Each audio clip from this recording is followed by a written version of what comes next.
আর এই মুহূর্তে যে খবরের দিকে নজর রাখবো, নিট পরীক্ষায় ব্যাপক বেনিয়মের অভিযোগ। এবার সুপ্রিম কোর্টে মামলার শুনানি। ন্যাশনাল টেস্টিং এজেন্সিকে নোটিশ জারি করলো এবার সুপ্রিম কোর্ট। নিট পরীক্ষায় ব্যাপক বেনিয়মের অভিযোগ, নোটিশ জারি সুপ্রিম কোর্টে মামলার শুনানি। নিট পরীক্ষায় স্বচ্ছতা প্রভাবিত হয়েছে, 8ই জুলাই মামলার পরবর্তী শুনানি। আরো জানবো বিস্তারিত। আমাদের সঙ্গে রয়েছেন টেলিফোন লাইনে সিনিয়র এডিটর ময়ূক রঞ্জন ঘোষ।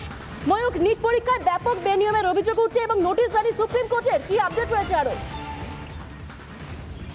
দেখো এঞ্জেলা, ন্যাশনাল এলিজিবিলিটি কাম এন্ট্রান্স টেস্ট অর্থাৎ নিট পরীক্ষা, যে পরীক্ষাটা দেওয়ার পরে ডাক্তারিতে পাওয়া যায়, অর্থাৎ এমবিবিএস এ বা অন্যান্য যে ডাক্তারি ডিগ্রি রয়েছে সেই ডিগ্রিতে চান্স পাওয়া যায়, সেই যে পরীক্ষা, সেই পরীক্ষায় ব্যাপক বেনিয়ম বা অনিয়মের অভিযোগ বিভিন্ন স্তর থেকে তোলা হয়। এমনকি একটি কোচিং সেন্টার থেকেই 6 জন ফার্স্ট হয়ে যান, এরকমও বিভিন্ন অভিযোগ ওঠে। এক্ষেত্রে দাঁড়িয়ে সুপ্রিম কোর্টে একটি মামলা দায়ের করা হয়। সুপ্রিম কোর্টে যে মামলাটি দায়ের হয় সেই মামলাতে নির্দিষ্টভাবে দুটি অভিযোগ ওঠে। এক হচ্ছে নিট পরিষ্কারভাবে স্বচ্ছভাবে হয়নি, নিট পরীক্ষায় অবিলম্বে এসআইটি অর্থাৎ স্পেশাল ইনভেস্টিগেশন টিম দিয়ে তার নতুনভাবে ইনভেস্টিগেশন করা হোক, এবং 2, রি এক্সামিনেশন করা হোক, অর্থাৎ 5ই মে যে পরীক্ষাটা হয়েছে সেই পরীক্ষাটাকে বাতিল করে দিয়ে আবার নতুন করে পরীক্ষা করা হোক, নতুন করে পরীক্ষায় ছাত্রছাত্রীরা বসুক এবং তাতে আরো বেশি করে দায়িত্ব, বেশি করে যে প্রোটেকশন, সেই প্রোটেকশন গুলো নেওয়া হোক। এক্ষেত্রে দাঁড়িয়ে জানিয়ে রাখতে চাই যে আদালত অত্যন্ত গুরুত্ব সহকারে এই যে মামলা, সেই মামলাটি শুনেছেন। ন্যাশনাল টেস্টিং এজেন্সিকে নোটিশ ইস্যু করা হয়েছে, অর্থাৎ যারা পরীক্ষা নেয় সেই ন্যাশনাল টেস্টিং এজেন্সিকে নোটিশ ইস্যু করা হয়েছে, কিন্তু এখন অব্দি কোনো ধরনের যে কাউন্সেলিং, অর্থাৎ রেজাল্ট বেরিয়ে যাওয়ার পরে যে কাউন্সেলিং হয়, সেখান থেকে তুমি কোন কলেজে তুমি বর্ধমান মেডিকেল কলেজে পাচ্ছ না, ক্যালকাটা মেডিকেল কলেজ না এমসে পাচ্ছ, সেই কাউন্সেলিং প্রসেস, মেডিকেল কাউন্সেলিংটাকে স্থগিত করার কোনো নির্দেশ আপাতত দেওয়া হয়নি। কিন্তু সেখানে বলা হয়েছে যে নোটিশ ইস্যু করতে হবে, কারণ এন্টিটি নষ্ট করা হয়েছে, এর যে স্বচ্ছতার যে মাপকাঠি মানদণ্ড সেইটা নষ্ট হয়েছে। সুতরাং সেক্ষেত্রে দাঁড়িয়ে অবিলম্বে নোটিশ দেওয়া হয়েছে এবং খুব দ্রুত যাতে রিপ্লাই দেয় ন্যাশনাল টেস্টিং এজেন্সি, সেই ব্যাপারে দেখতে বলা হচ্ছে। আমাদের সঙ্গে ছিলেন টেলিফোন লাইনে আমাদের সিনিয়র এডিটর ময়ূক রঞ্জন ঘোষ। আর এই মুহূর্তে যে খবরের দিকে নজর রাখবো, নিট পরীক্ষায় ব্যাপক বেনিয়মের অভিযোগ। এবার সুপ্রিম কোর্টে মামলার শুনানি। ন্যাশনাল টেস্টিং এজেন্সিকে নোটিশ জারি করলো এবার সুপ্রিম কোর্ট। নিট পরীক্ষায় ব্যাপক বেনিয়মের অভিযোগ, নোটিশ জারি সুপ্রিম কোর্টে মামলার শুনানি। নিট পরীক্ষায় স্বচ্ছতা প্রভাবিত হয়েছে, 8ই জুলাই মামলার পরবর্তী শুনানি। আরো জানবো বিস্তারিত। আমাদের সঙ্গে রয়েছেন টেলিফোন লাইনে senior editor Mayukh Ranjan Ghosh. Mayukh, NEET পরীক্ষায় ব্যাপক বেনিয়মের অভিযোগ উঠছে এবং নোটিশ জারি সুপ্রিম কোর্টের, কি আপডেট রয়েছে আরো? দেখো এঞ্জেলা, ন্যাশনাল এলিজিবিলিটি কাম এন্ট্রান্স টেস্ট অর্থাৎ নিট পরীক্ষা, যে পরীক্ষাটা দেওয়ার পরে ডাক্তারিতে পাওয়া যায়, অর্থাৎ এমবিবিএস এ বা অন্যান্য যে ডাক্তারি ডিগ্রি রয়েছে সেই ডিগ্রিতে চান্স পাওয়া যায়, সেই যে পরীক্ষা, সেই পরীক্ষায় ব্যাপক বেনিয়ম বা অনিয়মের অভিযোগ বিভিন্ন স্তর থেকে তোলা হয়। এমনকি একটি কোচিং সেন্টার থেকেই 6 জন ফার্স্ট হয়ে যান, এরকমও বিভিন্ন অভিযোগ ওঠে। এক্ষেত্রে দাঁড়িয়ে সুপ্রিম কোর্টে একটি মামলা দায়ের করা হয়। সুপ্রিম কোর্টে যে মামলাটি দায়ের হয় সেই মামলাতে নির্দিষ্টভাবে দুটি অভিযোগ ওঠে। এক হচ্ছে নিট পরিষ্কারভাবে স্বচ্ছভাবে হয়নি, নিট পরীক্ষায় অবিলম্বে এসআইটি অর্থাৎ স্পেশাল ইনভেস্টিগেশন টিম দিয়ে তার নতুনভাবে ইনভেস্টিগেশন করা হোক, এবং 2, রি এক্সামিনেশন করা হোক, অর্থাৎ 5ই মে যে পরীক্ষাটা হয়েছে সেই পরীক্ষাটাকে বাতিল করে দিয়ে আবার নতুন করে পরীক্ষা করা হোক, নতুন করে পরীক্ষায় ছাত্রছাত্রীরা বসুক এবং তাতে আরো বেশি করে দায়িত্ব, বেশি করে যে প্রোটেকশন, সেই প্রোটেকশন গুলো নেওয়া হোক। এক্ষেত্রে দাঁড়িয়ে জানিয়ে রাখতে চাই যে আদালত অত্যন্ত গুরুত্ব সহকারে এই যে মামলা, সেই মামলাটি শুনেছেন। ন্যাশনাল টেস্টিং এজেন্সিকে নোটিশ ইস্যু করা হয়েছে, অর্থাৎ যারা পরীক্ষা নেয় সেই ন্যাশনাল টেস্টিং এজেন্সিকে নোটিশ ইস্যু করা হয়েছে, কিন্তু এখন অব্দি কোনো ধরনের যে কাউন্সেলিং, অর্থাৎ রেজাল্ট বেরিয়ে যাওয়ার পরে যে কাউন্সেলিং হয়, সেখান থেকে তুমি কোন কলেজে তুমি বর্ধমান মেডিকেল কলেজে পাচ্ছ না, ক্যালকাটা মেডিকেল কলেজ না এমসে পাচ্ছ, সেই কাউন্সেলিং প্রসেস, মেডিকেল কাউন্সেলিংটাকে স্থগিত করার কোনো নির্দেশ আপাতত দেওয়া হয়নি।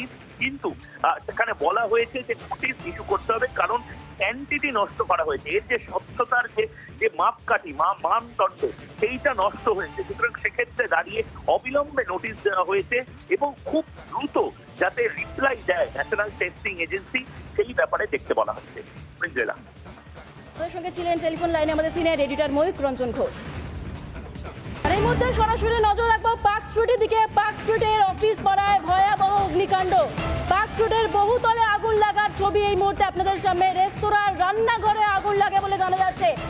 দুজন প্রতিনিধি এই মুহূর্তে ঘটনাস্থলে রয়েছে। পার্ক স্ট্রিটে যেখানে আগুন লেগেছে, একদিকে রয়েছে সৈকত, অপরদিকে রয়েছে পিঙ্কি। এই মুহূর্তে তাদের মধ্যে দিয়ে ছবি দেখার চেষ্টা করব। রেস্তোরাঁর রান্নাঘরে আগুন লেগেছে বলে জানা যাচ্ছে। ঘটনাস্থলে এই মুহূর্তে দমকলের সার্চ ইঞ্জিন।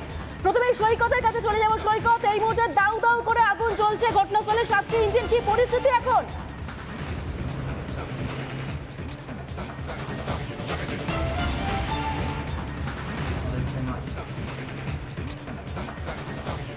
আপনাদেরকে ছবি দেখাচ্ছি। এই মুহূর্তে দাউ দাউ করে আগুন জ্বলছে বলতে গেলে 24 নম্বর পার্ক স্ট্রিট, এক্স্যাক্ট অ্যাড্রেস 24 নম্বর পার্ক স্ট্রিট। যে বিল্ডিংটিতে আগুন লেগেছে সেই বিল্ডিং এর পাশের বিল্ডিং থেকে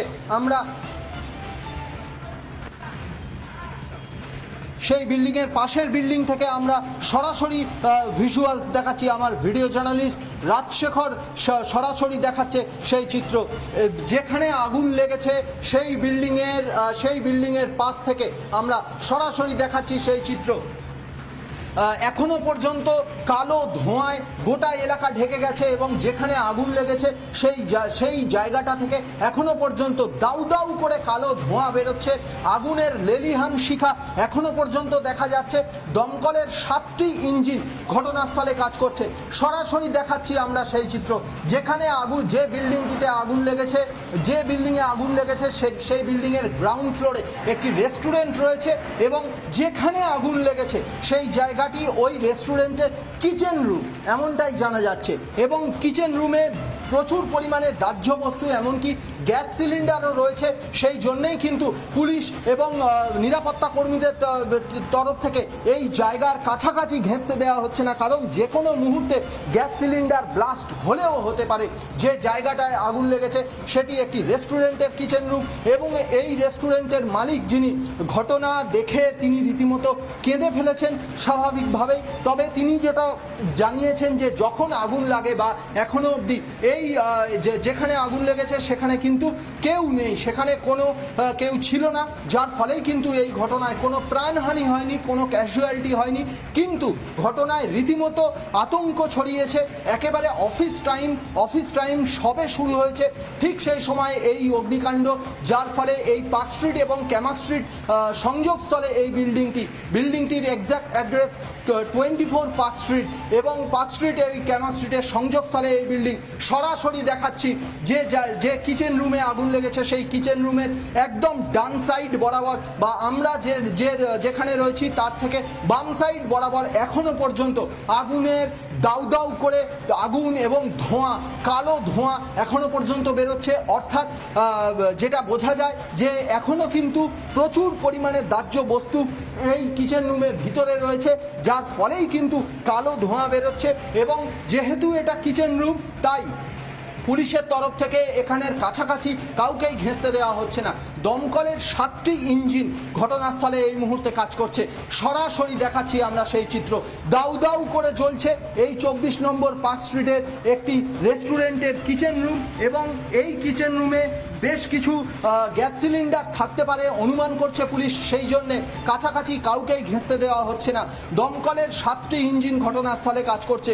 প্রথমে দমকল কর্মীরা যেখানে আগুন লেগেছে, যে বিল্ডিংয়ে আগুন লেগেছে সেখানে রেস্টুরেন্টের নিচতলা থেকে অর্থাৎ গ্রাউন্ড ফ্লোর থেকে ওপরের দিকে জল দেওয়ার চেষ্টা করছিলেন, আগুন নেভানোর চেষ্টা করছিলেন। কিন্তু তারপরে যে দমকলগুলি এসে পৌঁছেছে তারা কিন্তু আশপাশের বিল্ডিংয়ের ওপর থেকে সেখানে জল দিচ্ছে। আমরা সরাসরি দেখতে পাচ্ছি সেই চিত্র। এই মুহূর্তে আগুন কোনোভাবেই কিন্তু নিয়ন্ত্রণে আসেনি। আমরা গোটা এলাকার চিত্রটা দেখাচ্ছি। যেখানে আগুন লেগেছে, যেখানটায় এখনো পর্যন্ত আগুন বা ধোঁয়া ছড়িয়ে ছিটিয়ে আগুন বা ধোঁয়া বেরোচ্ছে, সেইখানেই দমকল কর্মীরা পৌঁছে গেছেন। আশপাশের বিল্ডিং থেকে যত অফিস রয়েছে অফিস কর্মীদেরকে প্রত্যেককে সরিয়ে দেওয়া হচ্ছে। জুম আউট করে গোটা এলাকার চিত্রটা দেখাচ্ছে আমার ভিডিও জার্নালিস্ট রাজশেখর দাস। এবার একেবারে কাছাকাছি থেকে এই অগ্নিকাণ্ডের একেবারে কাছাকাছি আমরা চলে এসেছি রিপাবলিক বাংলার এক্সক্লুসিভ ফ্রেম, যেখানে আগুন লেগেছে, এই মুহূর্তে আগুন রয়েছে, যেখানে দমকল কর্মীরা সব থেকে বেশি জলটা দিচ্ছেন, ঠিক সেই জায়গাতেই রিপাবলিক বাংলা পৌঁছে গিয়েছে। সরাসরি দেখাচ্ছি আমরা সেই চিত্র। আগুন, ধোঁয়া, কালো ধোঁয়ার লেলিহান শিখা এখনো পর্যন্ত দাউ দাউ করে জ্বলছে।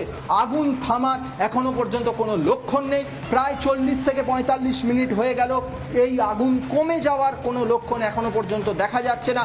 সব মিলিয়ে 24 নম্বর পার্ক স্ট্রিট, 24 পার্ক স্ট্রিটের এই বিল্ডিংয়ে এখনো পর্যন্ত আগুন জ্বলছে। দমকল কর্মীরা কাজ করছেন যুদ্ধকালীন পরিস্থিতিতে।